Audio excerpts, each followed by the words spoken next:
창세기 39장 7절에서 23절 본문으로 요셉이 감옥에 갇히다 라는 제목으로 하나님의 말씀 나누겠습니다. 7절 보시면 그 후에 라고 그렇게 기록이 되어 있습니다.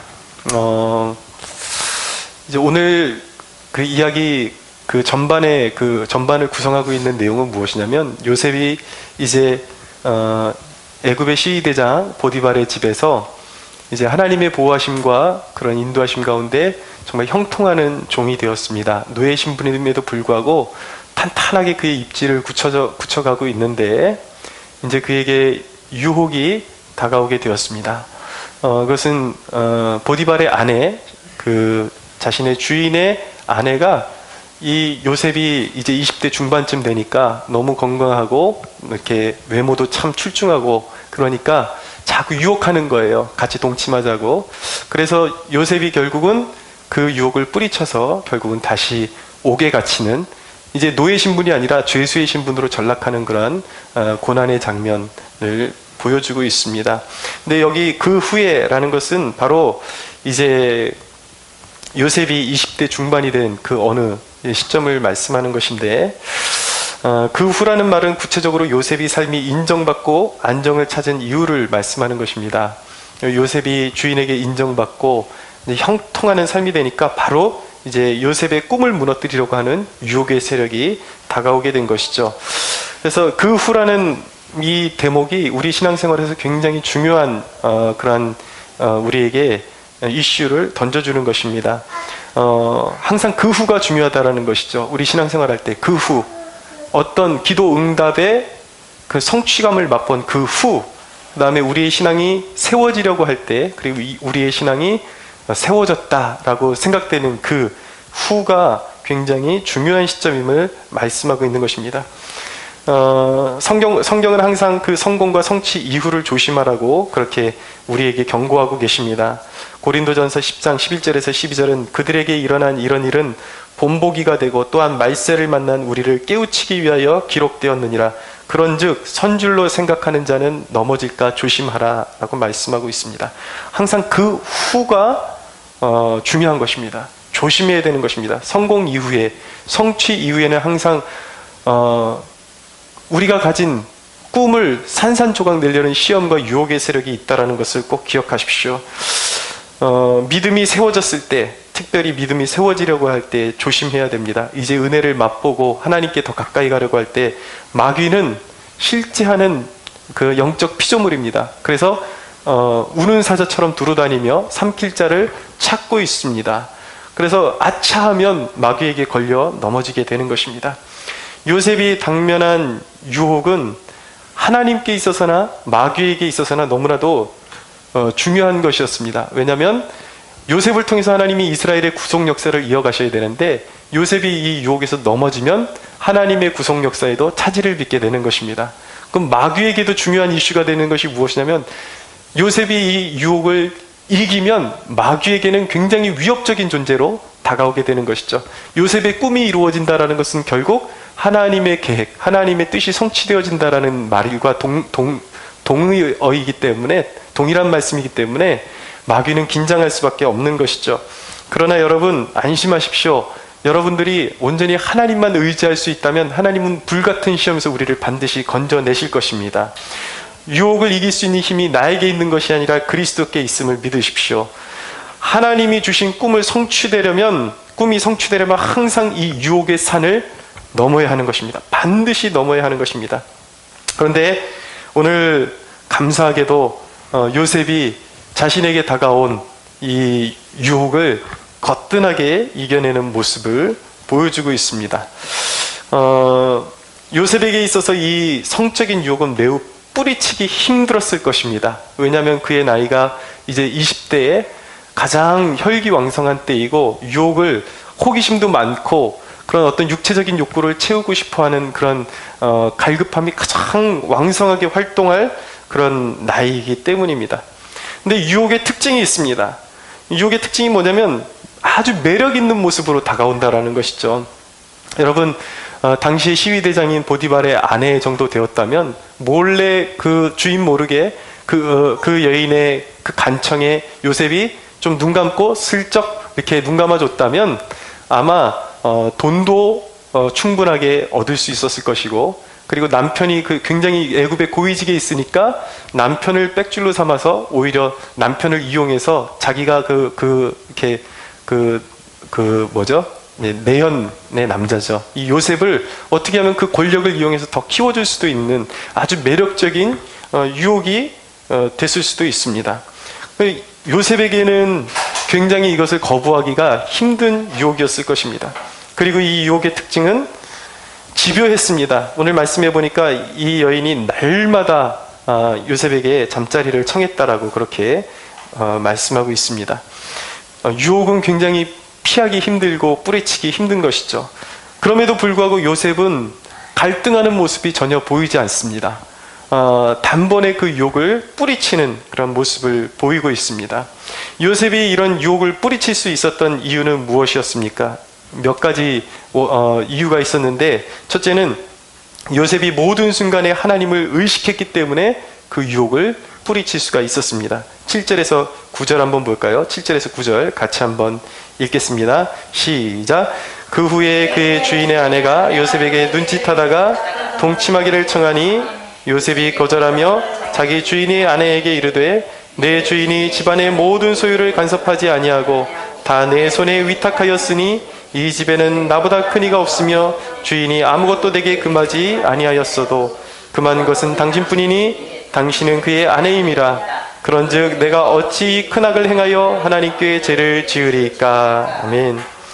요셉이 이 큰 유혹을 이길 수 있었던 이유는 바로 요셉 자신을 구속하신 하나님의 은혜를 그가 기억하고 있었기 때문입니다.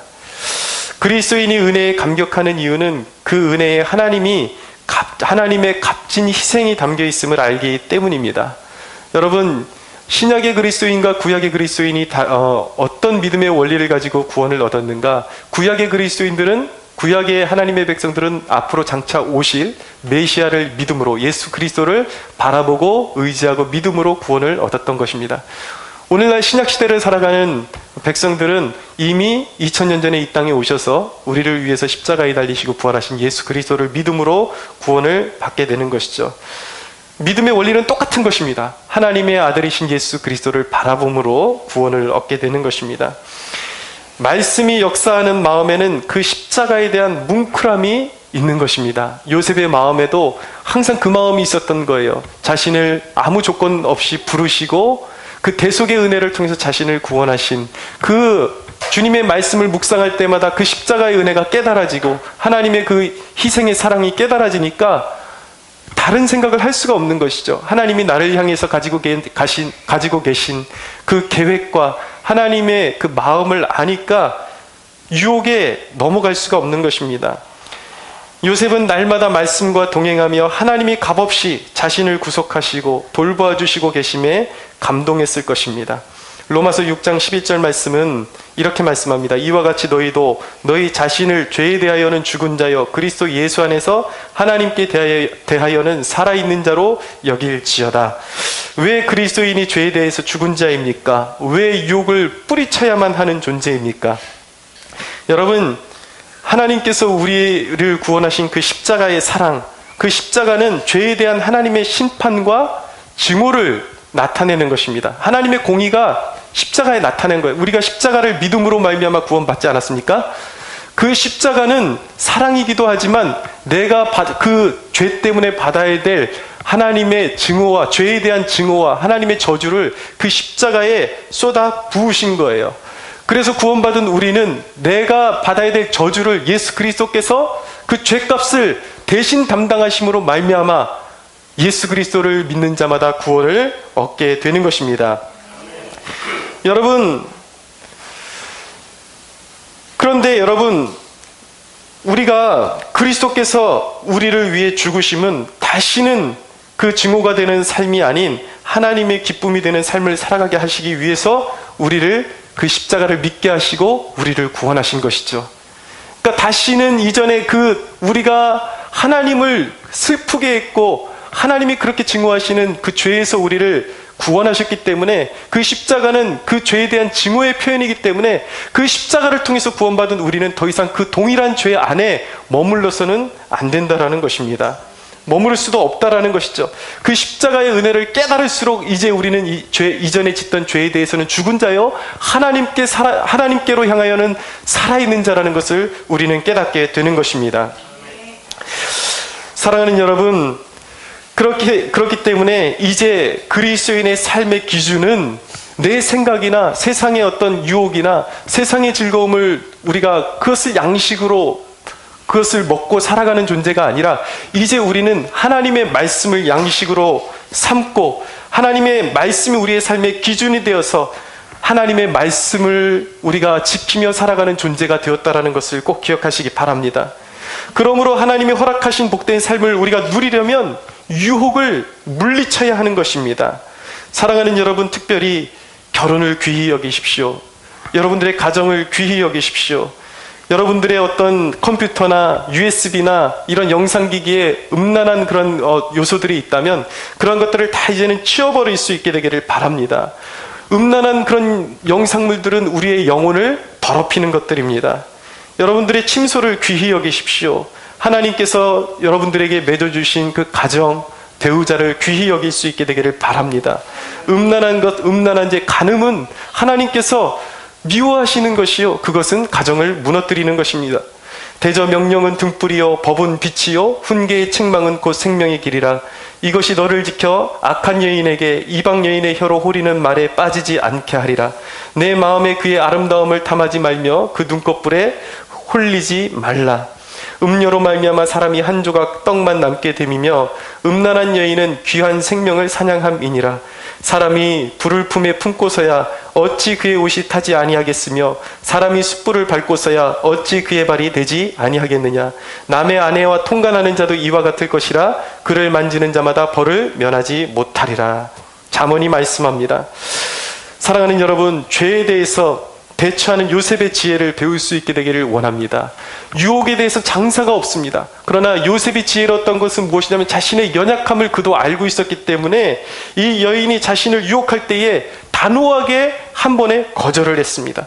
그리고 요셉은 그녀와 같이 같은 장소에 있는 것조차도 피했습니다. 여러분, 죄는 피해야 하는 것입니다. 유혹은 피해야 하는 것입니다. 어떤 우리의 영혼을 더럽힐 수 있는 그러한 음란한 환경과 유혹이 될 수 있는 환경에서 피하십시오. 여러분, 하나님과 동행하는 삶을 살기 위해서 그런 좋은 환경을 구비하고 그리고 그 환경을 조성해야 하는 것은 하나님께서 우리에게 허락하신 몫이고 우리가 감당해야 할 몫임을 깨달으시기 바랍니다. 유혹이 올 때 십자가를 바라보십시오. 십자가는 무엇입니까? 십자가를 통해서 우리가 깨닫게 되는 것은 죄에 대한 무서움과 또 죄인을 향해서 한없이 베풀어 주신 하나님의 사랑을 동시에 깨닫게 되는 것입니다. 십자가를 바라볼 때 우리는 죄의 유혹을 이길 수 있게 되는 것입니다. 사랑하는 여러분, 예수 그리스도와 끊임없이 동행하시기 바랍니다. 보혈의 능력은 우리에게 죄를 이길 수 있는 힘을 주시는 능력의 근원이심을 믿으시기 바랍니다. 예수님과 동행하면 피할 길을 주시고 우리를 반드시 죄에서 유혹에서 이길 수 있는 힘을 주심을 믿으시기 바랍니다. 그렇게 요셉은 그 십자가의 은혜, 구속의 은혜를 주신 하나님을 늘 생각했기 때문에, 하나님을 의식했기 때문에 유혹에서 이길 수가 있었습니다. 두 번째는 요셉이 이 유혹을 이길 수 있었던 이유는 무엇이었습니까? 바로 주인을 섬기는 마음 때문이었습니다. 로마서 14장 18절에 보면 이로써 그리스도를 섬기는 자는 하나님을 기쁘시게 하며 사람에게도 칭찬을 받느니라 라고 말씀합니다. 요셉은 주인의 신뢰를 저버리지 않았습니다. 이 주인 보디발이 요셉을 워낙 아끼고 그의 재능을 알아보고 모든 가산을 맡겨주었기 때문에 자기를 그렇게 신뢰하는 주인에게서 등을 돌릴 수가 없었던 것이죠. 여러분, 믿지 않는 세상 사람들이 하나님의 영광을 어디서 발견하게 될까요? 어디서 발견하게 되겠습니까? 바로 우리가 살아가는 모습을 통해서 하나님의 영광을 엿보게 되는 것입니다. 여러분, 어디에 있든지 사사로운 유익을 위해서가 아니라 공동체를 위해서 희생하는 모습으로 살아가십시오. 여러분들에게 허락하신 교회와 직장과 그런 공동체를 소중히 여기시고 나의 사사로운 유익을 위해서가 아니라 내게 허락하신 이 공동체, 그 공동체를 사랑하고 그곳에서 희생하고 섬기는 모습을 보여주십시오. 그것을 통해서 사람들은 하나님의 영광을 보게 되는 것입니다.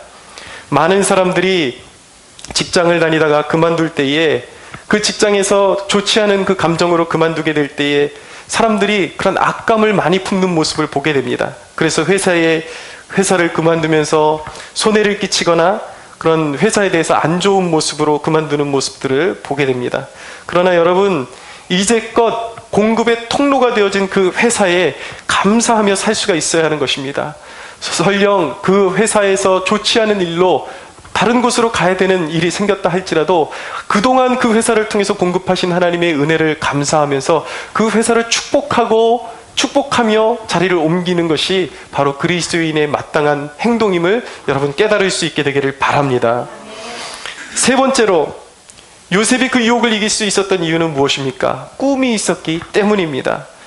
내가 가진 꿈이 하나님이 주신 꿈인지 아닌지 알아볼 수 있는 시금석이 있습니다. 이 시금석을 영어로 터치스톤이라고 하는데, 시금석이라는 것은 바로 그런 것입니다. 어떤 은과 금이 있다면 그 은과 금의 순도를 알아볼 때에 그것이 얼마나 정말 순수한 금인지를 알아볼 수 있는 척도를 이야기할 때에 이제 시금석이라고 말하는 것입니다. 여러분, 우리가 가지고 있는 꿈이 진짜인지 거짓된 것인지 알아볼 수 있는 시금석이 무엇입니까? 그것은 내가 삶 가운데 그 꿈에 합당한 대가를 지불하고 있는가, 그것을 보면 알 수가 있는 것입니다. 꿈이 있는 사람은 열정이 있습니다. 꿈이 있는 사람은 포기하지 않습니다. 꿈이 있는 사람은 반드시 대가를 지불하게 되어 있는 것입니다. 사랑하는 여러분, 꿈이 있는 사람은 열심히 준비하죠. 그러나 열심히 준비하는가, 그것뿐만 아니라 가장 중요한 것은 무엇이냐면 영적인 성품을 기르고 있는가. 내가 앞으로 하나님께서 주실 꿈을 이루었을 때 그 성취 속에서 그 꿈을 누릴 수 있는 영적인 성품을 지금 준비하고 있는가. 그것이 바로 내가 지금 꾸고 있는 꿈이 진짜 하나님이 주신 꿈인지 아니면 나의 욕망인지, 그것을 통해서 분별할 수가 있게 되는 것이죠. 여러분, 우리가 진정으로 꿈꾸는 사람이라면, 하나님이 주신 꿈을 이루기를 원한다면 그 꿈을 누릴 수 있는 영적인 성품을 길러나갈 수가 있어야 하는 것입니다. 겸손해야 하는 것이죠. 겸손과 특히 지위를 악용해서 불의한 재물에 손대지 않고 성적인 유혹에 빠지지 않을 수 있는 그런 좋은 영적인 성품을 우리가 길러 나가야 하는 것입니다. 할렐루야. 가끔 보면 연예인들이 어떤 스캔들에 이렇게 무너지는 모습을 볼 때가 있습니다. 아주 이제 탑 클래스를 달리는 그런 연예인들이 무너지는 모습을 볼 때에 왠지 그런 것을 느낄 때가 있습니다. 연예인이 무너지기 전부터 그의 언행을 통해서 보면은 저 친구 뭔가 좀 불안하다, 뭔가 겸손이 결여돼 있고 말을 지나치게 함부로 하는 경향이 있다라는 생각이 들면, 이상하게 얼마 되지 않아서 그 사람에 대한 기사가 뜨면서 어떤 성적인 스캔들에 빠지고 무너져 내렸다라는 그런 기사를 읽을 때가 있습니다. 그런 기사를 볼 때마다 느끼는 것은 무엇이냐면 참 안타깝다. 재능은 많은데 성공을 했는데 문제는 무엇이냐면 성공할 준비가 되지 않은 상태에서 성공을 이끌어 나갈 수 있는, 성공을 잘 관리할 수 있는 인격이 형성되지 않은 상태에서 저 사람이 성공을 해버렸구나 라는 것을 느낄 때마다 참 안타까움을 느낄 때가 있습니다. 사랑하는 여러분, 꿈이 있다면 겸손해야 합니다. 그리고 꿈이 있다면 정말 좋은 영적인 성품을 가지고 어떤 유혹이 와도 무너지지 않을 만한 영적인 성품을 우리가 기를 수가 있어야 하는 것입니다. 그리스도인은 단순히 높은 자리가 꿈이 아니라 주어진 것을 통해서 하나님께 영광을 돌리고자 하는 꿈이 있어야 하는 것입니다. 여러분, 우리가 무너질 수 없는 이유가 무엇입니까? 사소한 유혹에 우리가 무너질 수 없는 이유는 그리스도인에게 주신 꿈은 가장 고상한 꿈이고 아름다운 것이기 때문에 유혹과 바꿀 수가 없는 것입니다. 유혹을 뿌리쳐야 하는 것입니다. 우리가 세상도 즐기고 하나님의 꿈을 동시에 누릴 수가 없는 것입니다. 세상 것을 저버리고 세상 유혹을 우리가 벗어버리고 하나님의 것만을 취할 때에 우리는 하나님이 꿈을 이루어 주실 때에 그 꿈을 우리는 누릴 수 있게 되는 것입니다. 여러분, 하나님이 주신 꿈을 이루고야 말겠다라는 다짐을 가지십시오. 쉽게 성취할 수 있다는 제안은 유혹인 것입니다. 여러분, 하나님께서 우리에게 주신 꿈을 이룰 때에 반드시 유혹이 옵니다. 그것보다 더 좋은 길이 있다고, 더 쉽게 이룰 수 있는 길이 있다고. 그러나 여러분 꼭 기억하십시오. 사단은 늘 고난을 통과하지 않고도 그 꿈을 이룰 수 있는 길이 있다라고 그렇게 유혹을 합니다. 쉽게 이룰 수 있다고 그렇게 유혹을 합니다. 그러나 고난이 없이 기도하지 않고 쉽게 이룰 수 있다라고 제안하는 것은 모두가 유혹이요, 가짜요, 마귀의 것임을 기억하시기 바랍니다. 이렇게 교회 안에서 참 안타까운 그런 현실들을 보게 되는 것이 상당수 많은 교인들이 다단계에 많이 속아 넘어갑니다. 여러분, 쉽게 돈을 벌 수 있다라는 그 유혹에 넘어가서는 안 되는 것입니다. 그런 길은 없는 것입니다. 특히 목회자들이 그런 일에 몸담아서도 안 되고 교인들이 그런 일에 빠져들어서도 안 되는 것입니다. 여러분, 우리 교회는 원칙을 제가 정한 것이 있습니다. 우리 교회는 다단계를 하시는 분들은 저는 절대로 우리 교회 구성원으로 받지 않을 것입니다. 그것을 주도적으로 하는 분도 그렇고 거기에 투자하는 분도 이후로는 이제는 저희 교회의 구성원으로 절대로 받지 않을 것입니다. 다단계 하는 사람들은 교회를 무너뜨리는 사람들이에요. 여러분, 쉽게 돈을 벌 수 있다라고 말하는 그런 사람들의 말을 믿지 마십시오. 쉽게 성공할 수 있다라고 말하는 사람들의 말을 결코 믿지 마십시오. 하나님이 주신 꿈은 쉽게 갈 수 있는 길이 아니라 고난을 받아야 하는 길이고 사력을 다해서 기도해야 하는 길임을 믿으시기 바랍니다. 유혹의 특징은 무엇입니까? 오늘 보디발의 아내가 이렇게 행동을 합니다. 유혹할 때는 요셉에게 뭐든 다 줄 것처럼 그렇게 그를 끌어들이려고 합니다. 그런데 막상 요셉이 거절하고 나니까 남는 것은 분노밖에 없는 거예요. 이제 요셉이 이제 그 요셉과 이 보디발의 아내가 둘만 남았을 때에 보디발의 아내가 또 유혹을 하죠. 근데 이제 요셉의 옷을 잡고 동침하자고 그렇게 유혹을 하니까 요셉이 자신의 겉옷을 벗어두고 그 자리에서 피해서 도망하게 됩니다. 유혹을 하다 안 되니까 요셉이 벗어놓고 간 그 겉옷을 잡고 이제는 그 사랑하는 마음이, 연민의 마음이 분노의 마음으로 바뀌는 거예요. 여러분, 이것이 유혹의 특징인 것입니다. 다 줄 것 같다가 뜻대로 안 되면 파멸의 길로 몰아가는 것이 바로 유혹의 특징인 것입니다. 여러분, 유혹은 넘어가면 그 죄값으로 파멸되게 되어 있는 것입니다. 절대로 유혹에 합류해서는 안 되는 것입니다. 유혹에 협조해서는 안 되는 것입니다. 여러분, 유혹을 거절해도 어려움이 있지만 분명한 것은 무엇이냐면 유혹에 넘어가면 반드시 영적인 파멸로 들어갈 수밖에 없는 것입니다. 그러나 그 유혹을 거절할 때에 어떻게 되는가? 그 유혹을 거절할 때 바로 형통의 길로 가는 것이 아닙니다. 세상의 유혹을 거절할 때 믿는 자들이 오히려 더 고통 속으로도 들어갈 수 있다는 사실을 꼭 기억하십시오. 그러나 여러분, 그 유혹을 거절했을 때 역시 어려움이 올 수 있지만 그 유혹을 거절한 것이 하나님을 기쁘시게 하기 위해서 한 일이라면 그 어려움 가운데 하나님이 함께 하실 것이며 머리끝 하나 상하지 않게 하시고 하나님께서 반드시 종국의 회복을 허락하실 줄로 믿으시기 바랍니다. 의인이 부르짖음에 여호와께서 들으시고 그들의 모든 환난에서 건지셨도다. 여호와는 마음이 상한 자를 가까이 하시고 충심으로 통회하는 자를 구원하시는도다. 의인은 고난이 많으나 여호와께서 그의 모든 고난에서 건지시는도다. 그의 모든 뼈를 보호하시며 그 중에서 하나도 꺾이지 아니하시는도다. 할렐루야. 아멘. 여러분, 거룩한 꿈을 가지십시오. 많은 사람이 냉랭한 이유는 소망이 없기 때문입니다. 왜 신앙생활이 냉랭하고 힘이 없고 간절함이 없습니까? 꿈이 없기 때문에, 소망이 없기 때문에 간절함이 없는 것이죠. 많은 이들이 이야기할 때에 꿈보다 하나님을 사랑해야 한다고 말은 바르게 하지만, 그렇게 말하는 사람들 가운데 말은 바릅니다. 꿈보다 하나님을 사랑해야죠. 맞습니다. 말은 바른 말이지만 그들의 많은 사람들의 문제점이 무엇이냐면 그들에겐 꿈도 없고 하나님을 향한 열망도 없다라는 거예요. 되게 많은 사람들이 신앙이 미직지근합니다. 여러분, 당연히 우리는 꿈보다, 우리의 소망보다, 어떠한 우리가 가지고 있는 소망보다 하나님을 더 사랑해야 하는 것입니다. 그러나 하나님을 진정으로 사랑하는 자는 꿈도 함께 가져야 하는 것입니다. 하나님을 사랑하는 자는 마음에 소망이 있을 수밖에 없는 것입니다. 하나님을 사랑하는 자는 그 마음 가운데 하나님께서 소원함을 주신다고 말씀하셨기 때문입니다.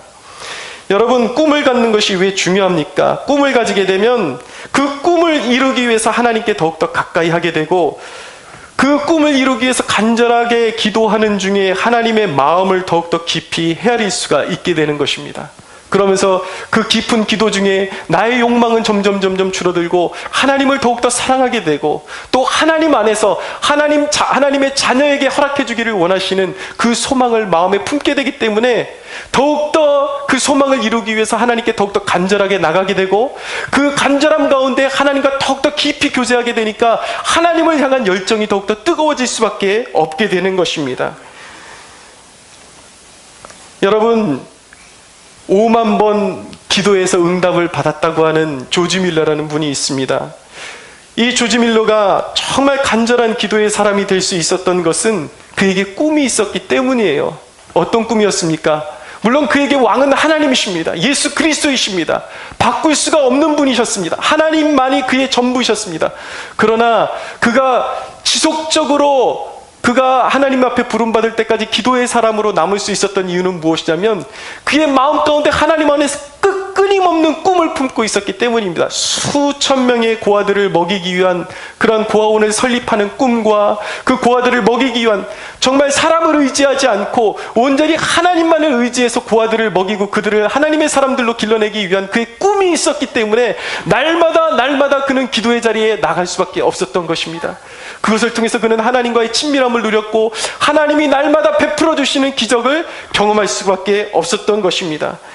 여러분, 조지 밀러가 은퇴했을 때에 하나님께서 조지 밀러의 마음 가운데 그런 마음을 주셨다고 합니다. 네가 은퇴했지만 나는 네가 더 기도하기를 원한다. 이전보다 더 기도하기를 원한다. 라고 그렇게 마음의 내면에 말씀을 주셨습니다. 그가 하나님의 말씀을 힘입어서 더 기도했을 때에 하나님께서 조지 밀러의 남은 인생의 짜투리까지 귀하게 사용하셔서 정말 끝까지 하나님의 말씀을 전하고 그의 말씀을 통해서 죽을 때까지 하나님의 말씀을 전하고 그가 전하는 말씀을 통해서 수많은 사람들이 영적인 도전을 받고 주께로 돌아오는 역사가 있었던 것입니다. 사랑하는 여러분, 쓰임받고 싶다라는 그 꿈을 가지고 그 열망을 가지고 하나님 앞에 기도할 수 있게 되기를 바랍니다. 인고의 기도를 통해서 단순히 나의 소망을 넘어 하나님의 뜻이 이루어지게 해달라고 기도하십시오. 하나님은 기도하는 자녀에게 항상 좋은 것으로 채우시는 하나님이심을 믿으시기 바랍니다. 오늘 말씀 14절에서 19절 한번 보겠습니다. 14절에서 19절 같이 함께 읽겠습니다. 시작. 그 여인의 집사람들을 불러서 그들에게 이르되 보라, 주인이 히브리 사람을 우리에게 데려다가 우리를 희롱하게 하는도다.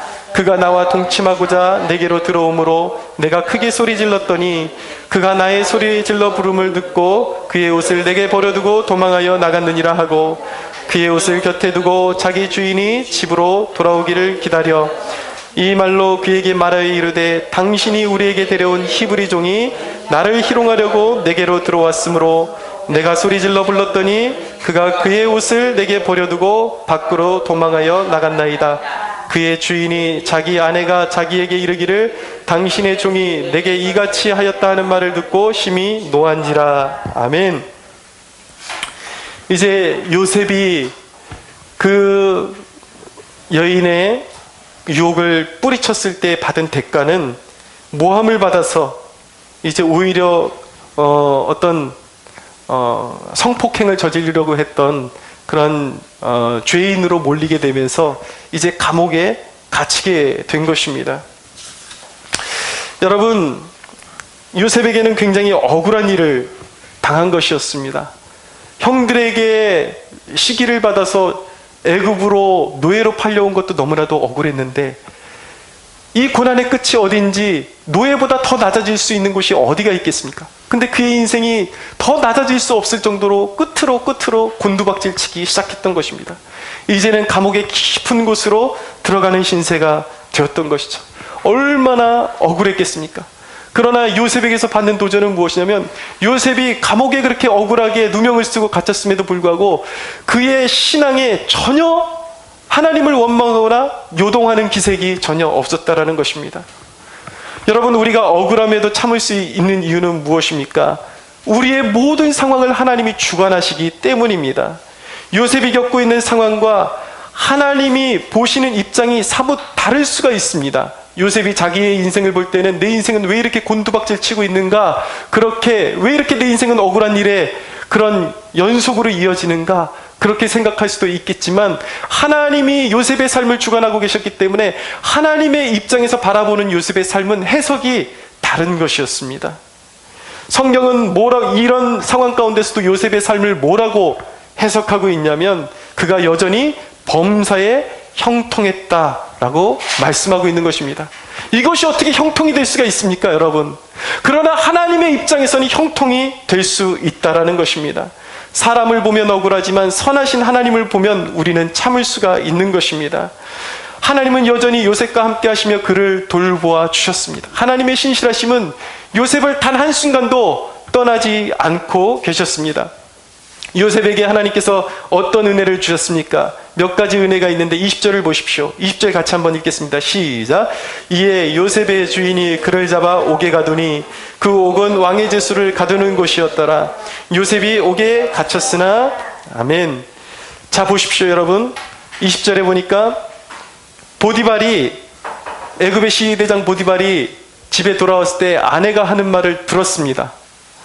그래서 그 말로 인해서 그 소식을 듣고 화가 나서 요셉을 옥에 가두었다라고 말씀하고 있는 거예요. 근데 여러분, 당시의 상황은 요셉은 노예 신분이었고 그들은 애굽의 고위관직이었습니다. 보디발의 아내를 범하려고 했다라는 것은 당연히 죽어 마땅한 것입니다. 단숨에 사형을 언도할 수도 있었어요. 재판도 필요 없습니다. 그냥 사형의 언도를 내릴 수도 있었어요. 그런데 보디발이 이 요셉을 사형을 시키지 않고 감옥에 가두게 됩니다. 여기에 하나님의 은혜가 있는 것입니다. 요셉으로 하여금 죽음을 면하게 하신 것이죠. 여기에는 학자들이 추측할 때에 그런 학자들은 그렇게 생각을 합니다. 근데 충분히 타당성이 있다고 생각합니다. 왜 보디발이 요셉을 한 번에 사형시키지 않았을까? 그것은 여러 가지 정황으로 봤을 때 자기 아내가 신실하지 못함을 보디발이 알고 있었기 때문에, 그리고 요셉이 평상시에 행했던 그의 품행과 행실이 결코 그럴 사람이 아니라는 것을 보디발도 알았기 때문에, 너무나도 그를 아꼈기 때문에 죽음으로 넘기지 않았던 것입니다.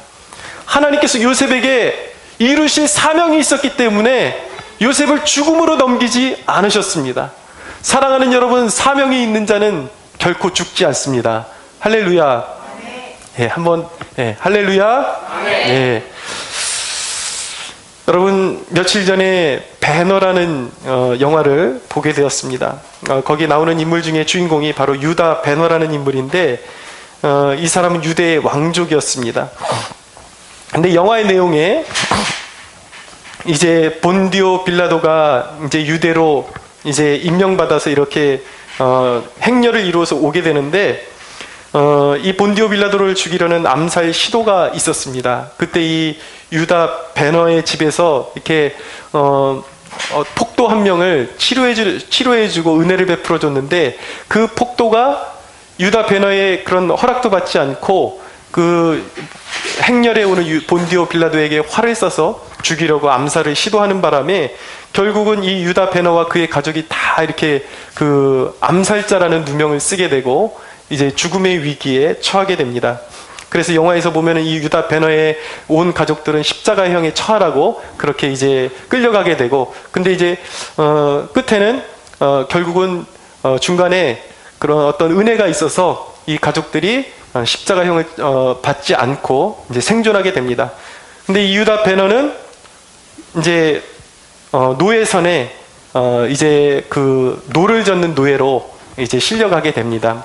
왜냐하면 그 당시에 이 유대의 그 어떤 권력자였기 때문에 이 권력자들을 한 번에 죽여서는 안 된다. 죽도록 고생시켜서 죽여야 된다. 그래서 이 유다 베너가 한 번에 사형을 당하지 않고 노예선에 실리게 됩니다.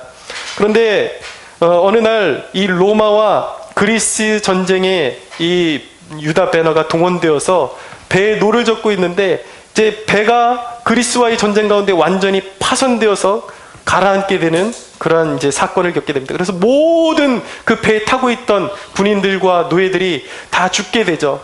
당시에 도망가지 못하게 하려고 이 노예의 그 발목에 다 사슬로 묶어놨는데 100% 죽을 수밖에 없는 그 위기였는데 모두 몰살되는 위기에 처했지만 베너에게는 그 위기가 새로운 삶의 기회가 되었습니다. 왜 그 베너가 거기서 죽지 않고 살아날 수 있었는가? 베너에게는 은혜가 있었고 하나님의 은혜가 흐르고 있었고 그에게 주어진 사명이 있었기 때문입니다. 이후에 이제 전차 경기에서 자기를 배신했던 그 친구와 이제 전차 경기를 벌여서 원수를 갚게 되지만 이 베너가 예수님의 십자가를 경험하게 되면서 그리스도의 십자가의 은혜에 감동되면서 그가 이제 그 어떤 혈기와 그런 원수를 갚고자 하는 그 모든 것들을 내려놓고 이제 그리스도의 사명자가 되는 모습으로 그렇게 영화를 마무리하게 되는 것입니다. 여러분, 주님을 위해 살기로 결단한 자들은 위기에서 하나님이 건지시며 죽음도 삼키지 못하게 하시는 은혜를 베푸신다라는 사실을 믿으시기 바랍니다. 요셉에게 베풀어 주신 두 번째 은혜는 무엇입니까? 요셉이 갇힌 곳은 왕의 제수를 가두는 곳이었다라는 거예요. 요셉은 왕궁으로 직행할 수 있는 고속도로에 와 있는 것이었습니다. 감옥이었지만 사실 보면 하나님의 입장에서 보면 그곳보다 더 애굽의 왕실로 갈 수 있는 빠른 길은 없었던 것입니다.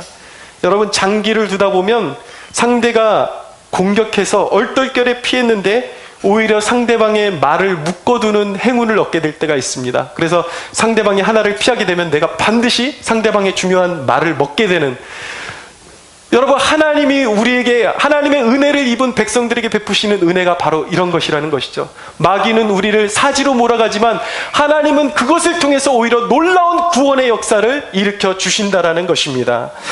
여러분, 마귀가 예수님을 십자가에 몰아갔습니다. 십자가로 몰아갔습니다. 십자가에 못 박았지만 그것은 마귀에게는 자멸의 길이요, 하나님의 편에서는 인류 구원의 길이 열리는 길이었습니다. 깊도다 하나님의 지혜와 지식의 풍성함이요, 여러분, 순종했음에도 불구하고 더 어려워질 수가 있습니다. 그러나 여러분, 이 길이 틀렸다라고 속단하지 마십시오. 거기에는 하나님의 수가 있습니다.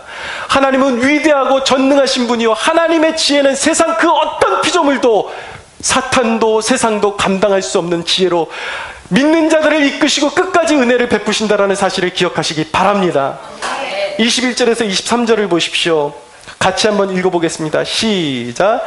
여호와께서 요셉과 함께 하시고 그에게 인자를 더하사 간수장에게 은혜를 받게 하시며 간수장이 옥중제수를 다 요셉의 손에 맡김으로 그 재반 사물을 요셉이 처리하고 간수장은 그의 손에 맡긴 것을 무엇이든지 살펴보지 아니하셨으니 이는 여호와께서 요셉과 함께 하심이라. 여호와께서 그를 범사에 형통하게 하셨더라. 아멘. 하나님께서 요셉에게 베풀어 주신 또 한 가지 은혜는 무엇이냐면 간수장에게 은혜를 받게 하신 것이었습니다. 여기서 우리는 다시 한번 요셉의 정직과 성실함을 엿보게 됩니다. 하나님의 은혜도 있었지만 요셉이 평상시에 얼마나 성실하게 일을 감당했는지 알 수 있게 되는 것이죠. 그래서 하나님께서 간수장의 마음을 여셔서 그 옥중에서도 형통하게 그의 길을 열어주셨던 것입니다. 사랑하는 여러분, 하나님을 신뢰하고 그리스도 예수와 함께 동행하는 자는 어떤 상황 가운데서도 형통의 길로 걸어갈 수 있다는 것을 믿으시기 바랍니다. 말씀을 정리하기 전에 제가 요즘 읽은 책 중에 케네스 베라는 분이 기록한 잊지 않았다라는 책이 있습니다. 북한에 그분이 한 2, 3년 가까이 억류돼 있으면서 경험한 그 수기를 담은 책인데, 그 책에 보면 인상 깊은 내용이 바로 그것입니다. 북한 그 보위부에 억류되어 있는데 참 암흑 같은 옥살이와 그리고 조사를 받는 과정에 그 가운데서도 얼마나 하나님이 신실하게 응답을 해주시든지요. 그 가운데서도 어떤 날은 정말 배가 고픈데 평양냉면이 그렇게 먹고 싶더래요. 그 평양냉면이 생각나는데, 세상에 죄수 신분에 이제 죽을지도 모르는 죄수인데 자기를 지키는 보안원이 어느 날 평양냉면을 갖다 주더라는 것입니다. 남몰래 자기가 가져왔으니까 얼른 먹으라고. 근데 우연이겠지 싶어서 또 어느 날은 오늘은 왜 이렇게 김치볶음밥이 먹고 싶을까? 그래서 그렇게 생각이 들고 있는데 어느 날 또 그 간수들이 김치볶음밥을 갖다 주더라는 것입니다. 무려 자기가 나 이거 먹고 싶은데 라고 생각하면 동일한 메뉴를 갖다 준 것이 40번이 넘었다라는 것입니다. 그것을 제가 읽으면서 참 생각이 들었던 것은 무엇이냐, 바로 이것이 옥중에서 누리는 형통이구나. 여러분, 사소한 것이지만, 작은 것이지만 무엇이 형통입니까?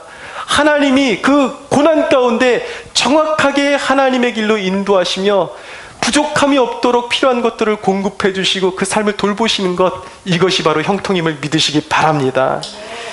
예수 그리스도께서는 말씀하셨습니다. 내가 문이니 누구든지 나로 말미암아 들어가면 구원을 받고 또는 들어가며 나오며 꼴을 얻으리라. 도둑이 오는 것은 도둑질하고 죽이고 멸망시키는 것뿐이요 내가 온 것은 양으로 생명을 얻게 하고 더 풍성히 얻게 하려는 것이라. 나는 선한 목자라. 선한 목자는 양들을 위하여 목숨을 버리느니라 라고 말씀하고 있습니다. 세상과 마귀는 하나입니다. 하자는 대로 하면 멸망하는 것입니다. 그러나 하나님이 여러분을 향해 가지신 생각은 늘 선한 것이요 안전한 것이요 좋은 것임을 믿으십시오. 이것을 믿는다면 예수 그리스도를 날마다 의지하십시오. 틈을 내어서 끊임없이 그분과 교제하며 기도하십시오. 그리고 고난 중에 즐거워하십시오. 유혹이 올 때 물리치십시오. 여러분들의 꿈이 그 유혹 때문에 무너지지 않도록 사소한 여러분 유혹에 빠지지 말고 유혹을 물리치고 주 예수의 이름으로 승리하는 저와 여러분들이 되시기를 간절히 소원합니다. 우리 하나님께 영광의 박수 올려드리겠습니다.